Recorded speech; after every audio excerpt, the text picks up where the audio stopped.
कहां का सत्यमेव जयते, कहां का सत्यमेव जयते, कहां का सत्यमेव जयते। सुप्रीम कोर्ट के जजेस, हाई कोर्ट के जजेस जरूर इसको देखें और आत्मचिंतन करें कि भारत की न्याय प्रणाली कहां पहुंच गई है। भारत में टोटल 5 करोड़ केसेस तो वो हैं जो district court, high court, supreme court में है। इसका मतलब 5 करोड़ परिवार न्याय की आशा में बैठा हुआ है। ऑन एन एवरेज एक परिवार में 6 आदमी रख लीजिए, तो यानी 30 करोड़ लोग न्याय की आस लगाए बैठे हुए हैं। 30 करोड़ का मतलब एक अमेरिका, 30 करोड़ का मतलब 15 ऑस्ट्रेलिया, 30 करोड़ का मतलब 7 कनाडा, 30 करोड़ का मतलब 1.5 ब्राजील। इतने लोग भारत में न्याय की आस में बैठे हुए हैं।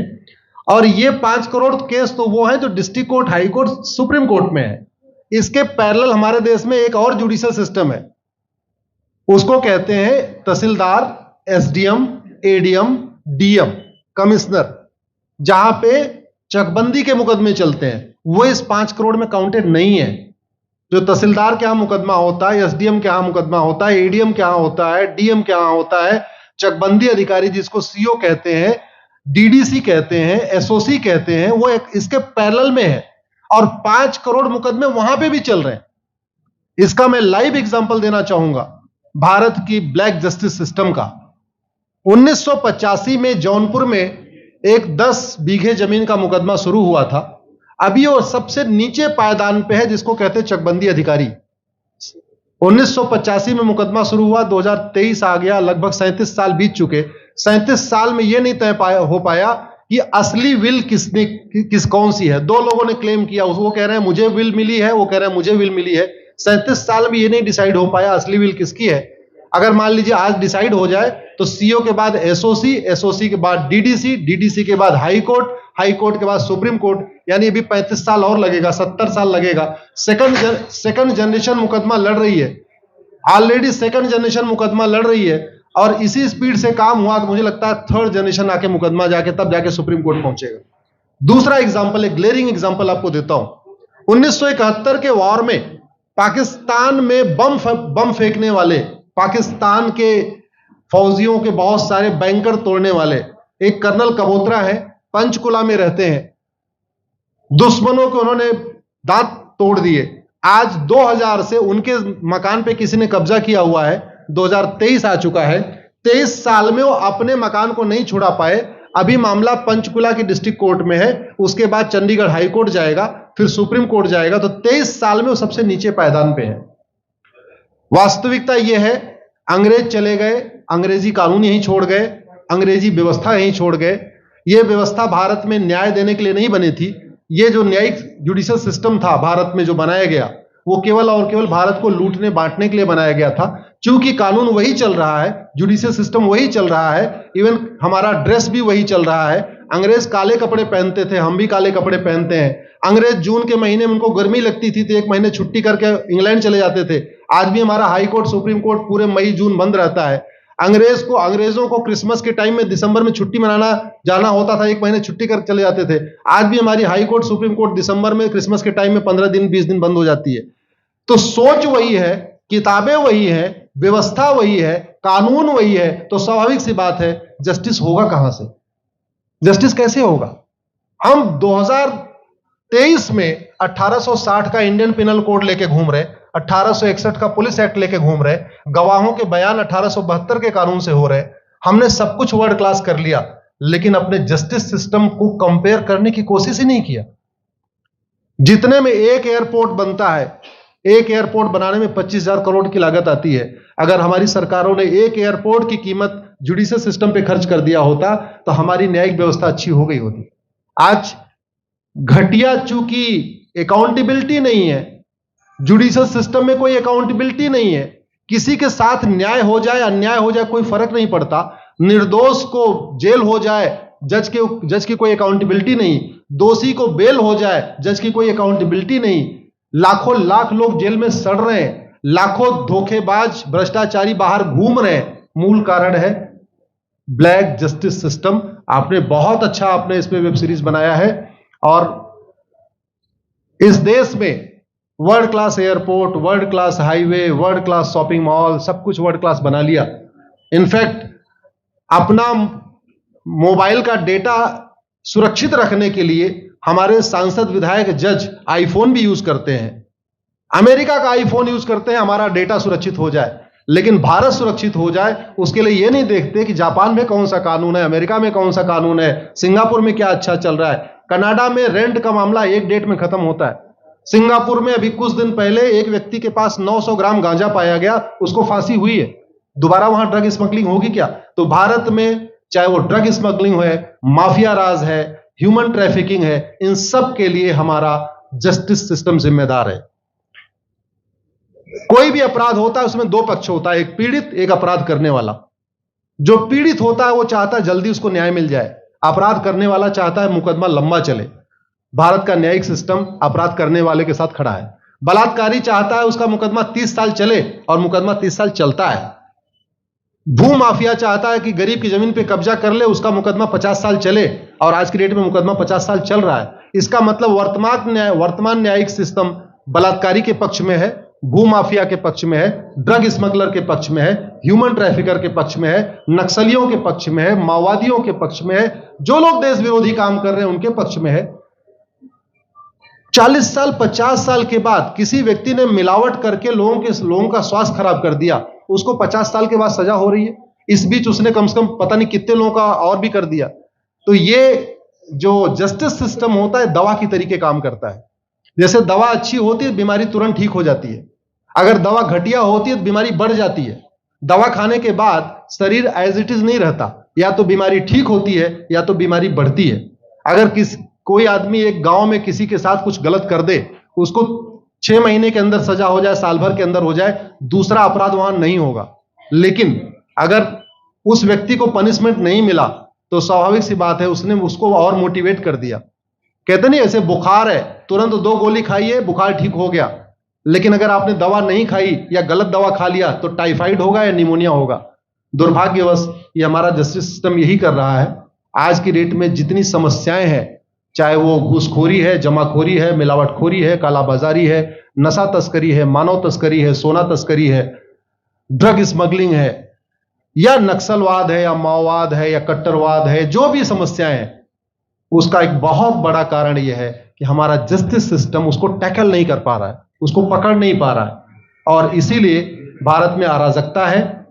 मैं तो इतने जानता हूं, ऐसी कोई बीमारी नहीं जिसकी कोई दवाई नहीं, ऐसी कोई समस्या नहीं जिसका कोई समाधान नहीं। हम हर चीज के लिए बाहर से चीजें खरीदते हैं, तो हम ये क्यों नहीं देख रहे हैं कि आखिर चाइना का जस्टिस सिस्टम कैसा है, सिंगापुर का कैसा है, कनाडा का कैसा है, फ्रांस का कैसा है और अमेरिका का कैसा है। हम क्यों नहीं बेस्ट प्रैक्टिसेस उनकी अडॉप्ट कर लेते। दुनिया के कई देशों ने नार्को पॉलीग्राफ ब्रेन मैपिंग कानून बना दिया। मेरी बहन दीपिका नारायण बैठी हुई है, ये लगातार फॉल्स केसेस के खिलाफ, इनको मैं देखता रहता हूं, एक्टिव रहती है। एक कानून बन जाए नार्को पॉलीग्राफ ब्रेन मैपिंग और कंप्लेन पे अंडरटेकिंग ले लिया जाए कि जो कुछ मैं शिकायत कर रहा हूं इसके लिए मैं अपना नार्को पॉलीग्राफ ब्रेन मैपिंग कराने के लिए तैयार हूं, हजारों की संख्या में फेक केसेस खुद ही खत्म हो जाएंगे।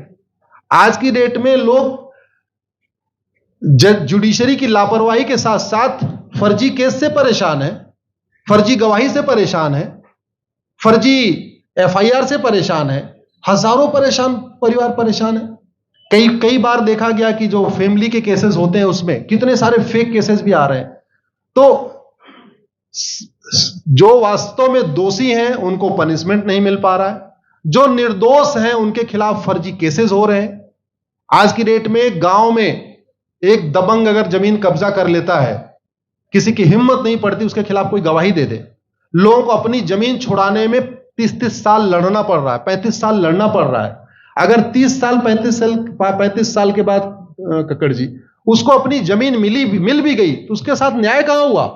35 साल में उसका टाइम बर्बाद हो गया, 35 साल में उसका पैसा बर्बाद हो गया, 35 साल वो मेंटल ट्रॉमा में रहा, 35 साल उसने तारीख पे तारीख झेली है। और मैं तो डिस्ट्रिक्ट कोर्ट में कई बार जाके देखा, ऐसे परिवारों को देखता हूं जिनके पास बस से आने के लिए पैसा नहीं है, साइकिल से आते हैं।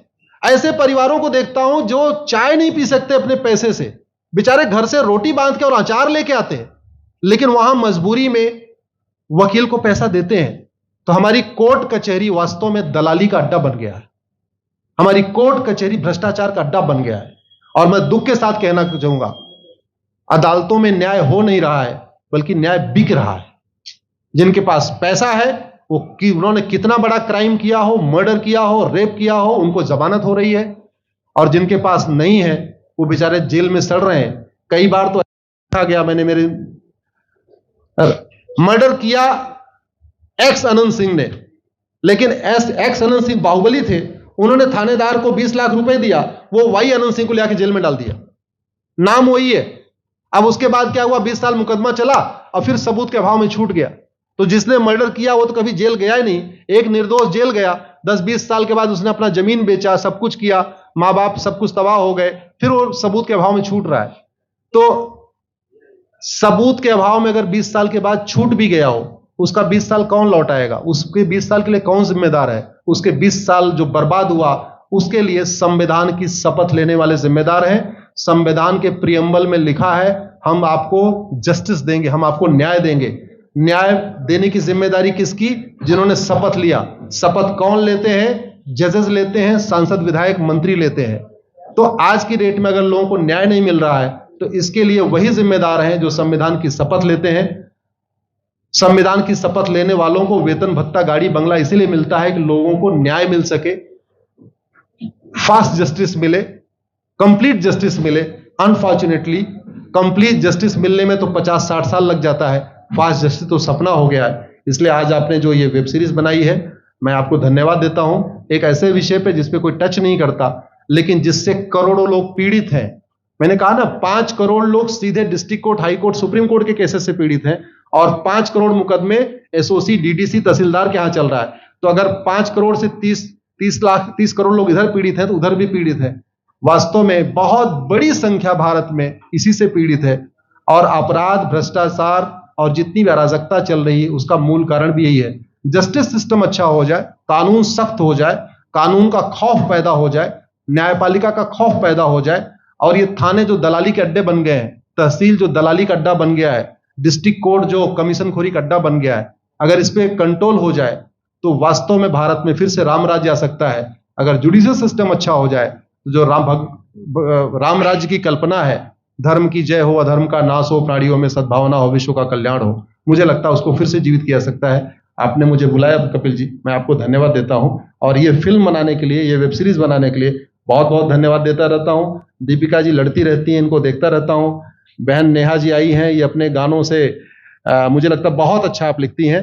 और इसी तरीके से कड़वा सच आप लिखते रहिए, कड़वा सच गाते रहिए। लोग आज की डेट में, यंग जनरेशन कड़वा सच सुनना चाहती है। मीठे झूठ ने इस देश में शुगर, डायबिटीज पैदा कर दिया। भारत केवल लोग डायबिटीज से नहीं पीड़ित हैं, बल्कि हमारी व्यवस्था को डायबिटीज हो चुका है।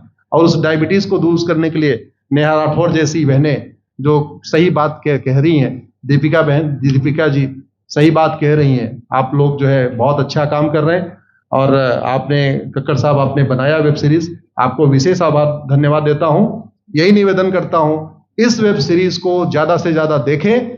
और खास तौर पे अगर आपके जानने वाले कोई जज हैं, कोई आईएएस हैं, कोई आईपीएस हैं, मंत्री, सांसद, विधायक हैं, उनको भी एक बार फोन करके, व्हाट्सएप करके एक बार कहिए कि वो भी इसको जरूर देखें। क्योंकि अल्टीमेटली न्यायिक व्यवस्था बदलने की जिम्मेदारी उन्हीं की है जिनको वेतन, भत्ता, गाड़ी, बंगला, free air ticket, free rail ticket और वीआईपी व्यवस्था मिलती है। ये व्यवस्था उन्हीं को बदलनी है। जय हिंद, धन्यवाद।